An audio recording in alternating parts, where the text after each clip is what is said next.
Assalamualaikum warahmatullahi wabarakatuh. Nahmaduhu wa nasta'inuhu wa nastaghfiruhu wa na'udzu billahi min syururi anfusina wa min sayyiati a'malina may yahdihillahu fala mudilla lahu wa may yudlilhu fala hadiyalah. Asyhadu an la ilaha illallah wahdahu la syarika lahu wa asyhadu anna Muhammadan abduhu wa rasuluh. Allahumma shalli ala sayyidina Muhammad wa ala ali sayyidina Muhammad.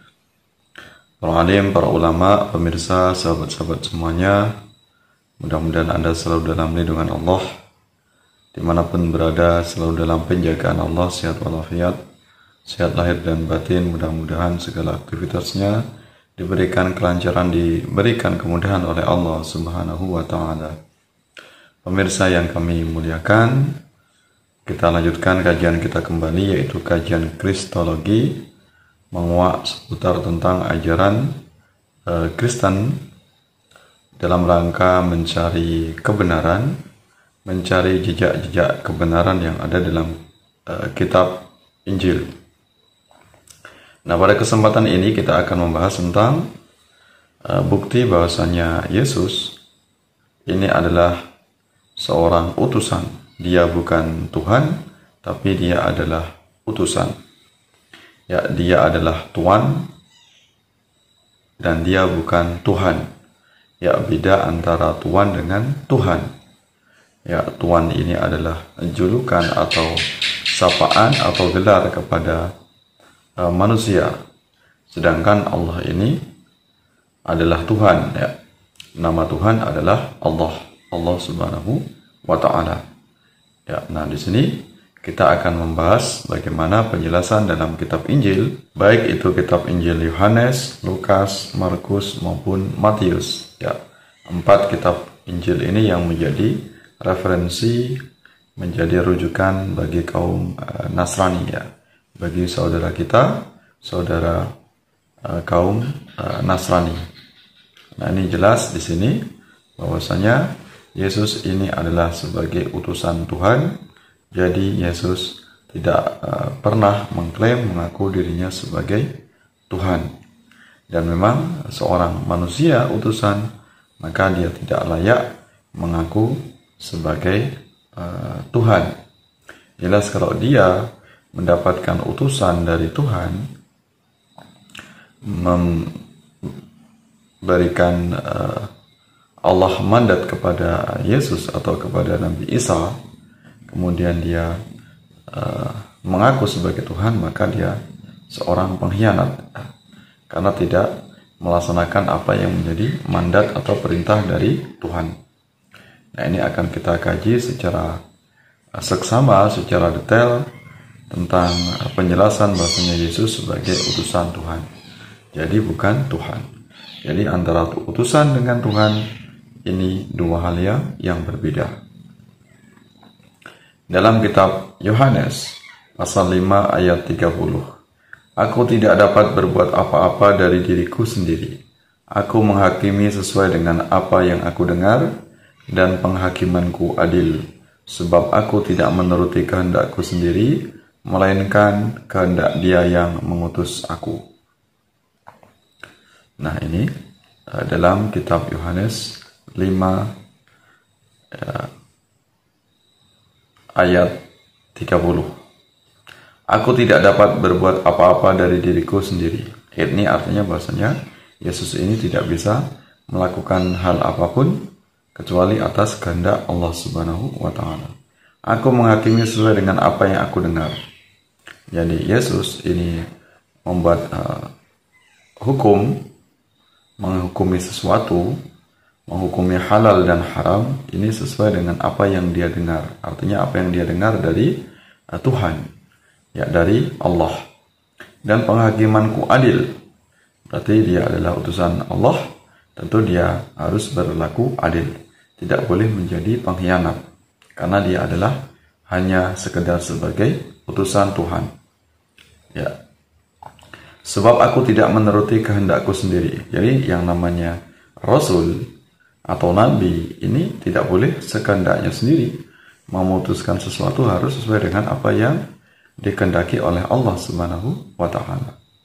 Jadi kalau kemudian sekehendaknya sendiri menghakimi sesuatu, apalagi yang haram dikatakan halal, kemudian yang halal dikatakan haram, maka dia pengkhianat dan dia berdosa. Maka dia tidak layak dikatakan sebagai utusan Tuhan.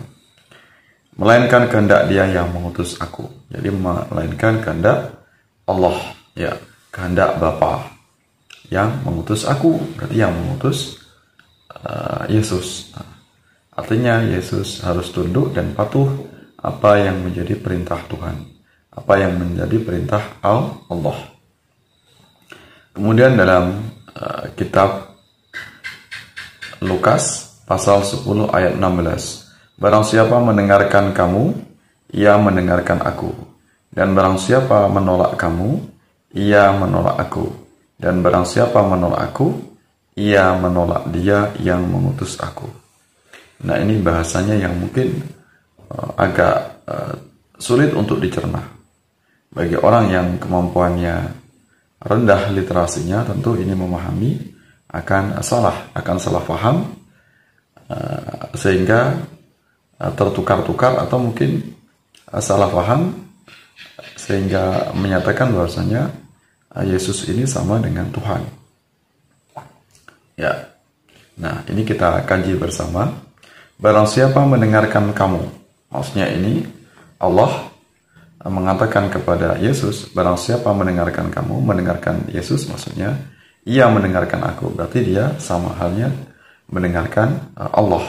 Artinya apa yang diucapkan Yesus berupa firman Tuhan, berupa ayat Tuhan, berupa mandat atau perintah dari Tuhan, maka itu sama saja dengan mendengarkan apa yang diperintahkan Allah kepada Yesus. Artinya ketika umat Islam melaksanakan apa yang diperintahkan oleh Rasulullah, diperintahkan oleh Nabi Muhammad, maka itu sama saja berarti telah melaksanakan apa yang diperintahkan oleh Allah Subhanahu wa Ta'ala.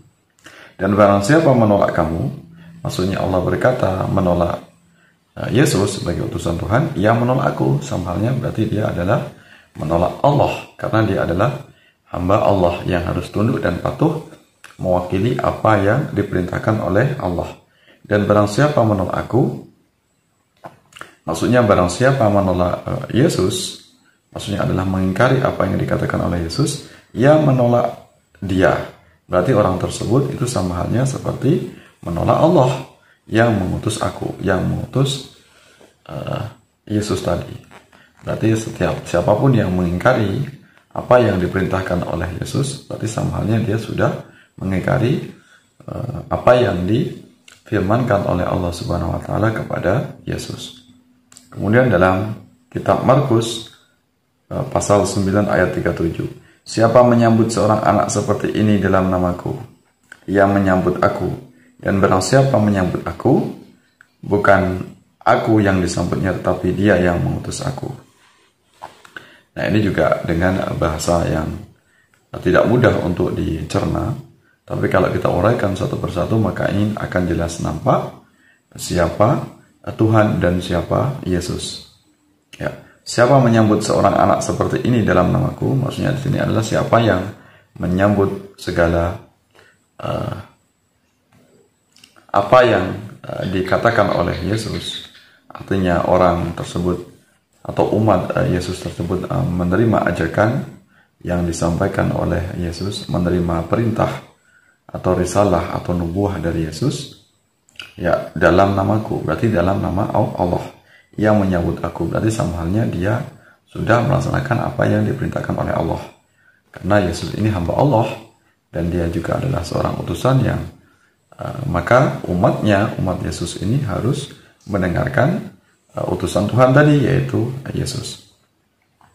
Dan barang siapa menyambut aku, maksudnya barang siapa yang menyambut Yesus, bukan aku yang disambutnya, berarti dia bukan semata-mata menyambut Yesus, tetapi dia yang mengutus aku, berarti sama halnya dia sudah memuliakan Allah Subhanahu wa Ta'ala yang mengutus Yesus, atau memuliakan Tuhannya Yesus, yaitu Allah Subhanahu wa Ta'ala.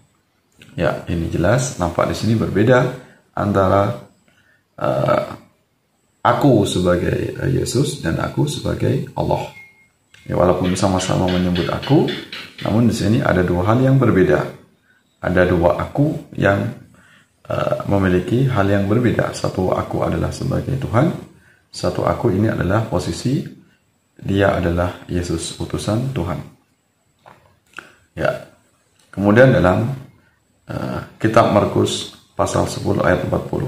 Barang siapa menyambut kamu, ia menyambut aku. Ya, dan barang siapa menyambut aku, ia menyambut dia yang mengutus aku. Barang siapa menyambut kamu, maksudnya Allah berkata kepada Yesus, barang siapa menyambut kamu, wahai Yesus, ya, ia menyambut aku, berarti dia sama halnya telah menyambut Allah. Artinya siapa yang mendengarkan seruan dari Yesus, karena dia adalah utusan Tuhan, berarti sama saja orang tersebut atau umat Yesus tersebut sudah melaksanakan apa yang diperintahkan oleh Allah Subhanahu wa taala, yaitu Tuhannya Yesus.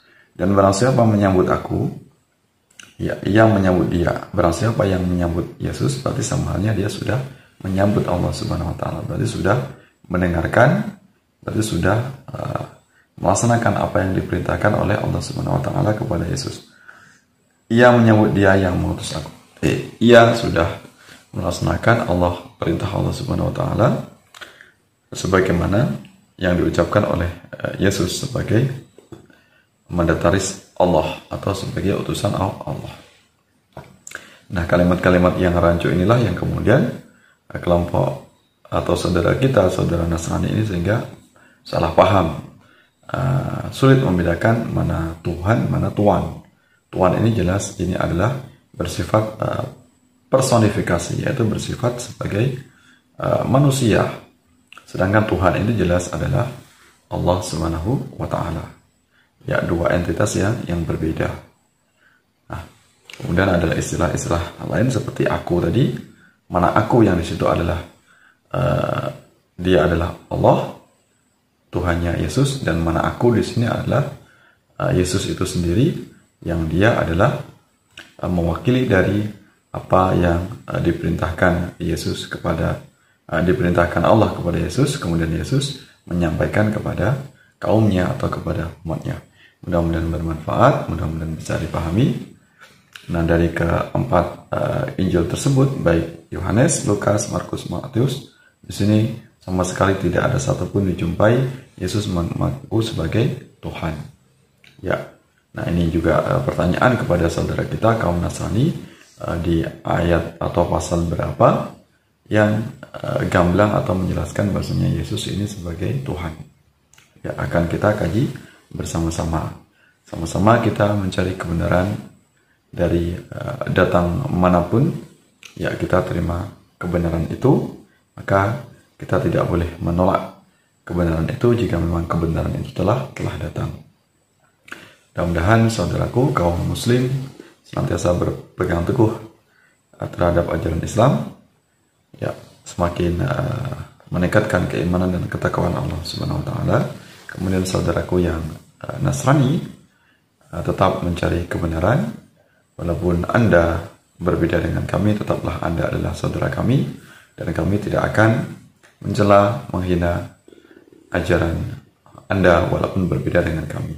Jadi di sini hanya sekedar sharing dalam rangka untuk berbagi pendapat, dalam rangka untuk mencari kebenaran, sehingga kita tidak saling memaksakan. Ya, mudah-mudahan bermanfaat. Sampai bertemu dalam kesempatan yang lain. Mohon maaf atas segala hilaf saudara-saudara kami, baik muslim maupun non-muslim. Silakan untuk menyampaikan di kolom pendapat jika ada hal yang ingin disampaikan. Ya, baik itu pertanyaan atau juga kritikan terhadap ajaran kami, ajaran Islam kami, dengan sangat sukacita untuk menerima dan menjawabnya apa yang kami ketahui.